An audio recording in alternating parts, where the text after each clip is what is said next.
بسم اللہ الرحمن الرحیم۔ صحیح مسلم حدیث نمبر 42۔ مجھے محمد بن عبداللہ بن قہزاز نے حدیث سنائی۔ کہا، میں نے عبداللہ بن عثمان بن جبلہ سے سنا، کہہ رہے تھے، میں نے عبداللہ بن مبارک سے کہا، یہ کون ہے جس سے آپ نے عبداللہ بن عمر کی حدیث عید الفطر کا دن، انعامات کا دن روایت کی ہے؟ کہا، سلیمان بن حجاج۔ ان میں سے جو احادیث تم نے اپنے پاس لکھ رکھی ہیں یا میں نے تمہیں اس کی جو حدیثیں دی ہیں، ان میں سے اچھی طرح نظر کرنا، غور کر لینا۔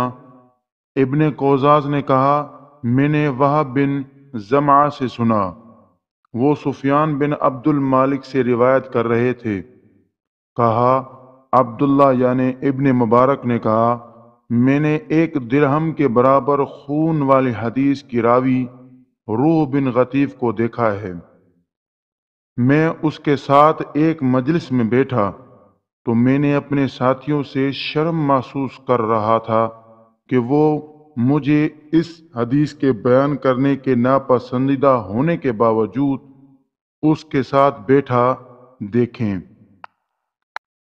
صحیح مسلم حدیث نمبر 43۔ ابن قہزاز نے کہا، میں نے وہب سے سنا، انہوں نے سفیان سے اور انہوں نے عبداللہ بن مبارک سے روایت کی۔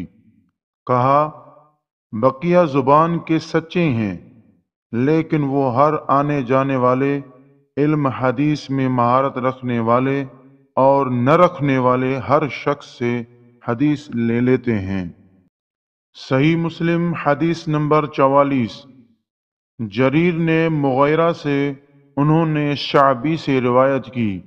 کہا، مجھے حارث اعور حمدانی نے حدیث سنائی اور وہ کذاب تھا۔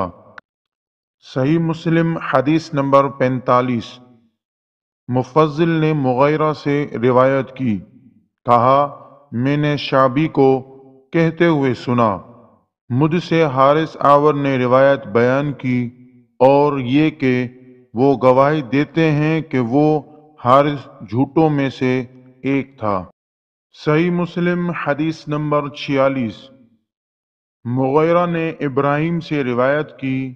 کہا، علقمہ نے کہا، میں نے 2 سال میں قرآن پڑھا، تدبر کرتے ہوئے ختم کیا تو حارث نے کہا، قرآن آسان ہے، وہی اس سے زیادہ مشکل ہے۔ صحیح مسلم حدیث نمبر 47۔ اعمش نے ابراہیم سے روایت کی کہ حارث اعور نے کہا، میں نے قرآن 3 سال میں سیکھا، اور وہی 2 سال میں، یا کہا وہی 3 سال میں اور قرآن 2 سال میں۔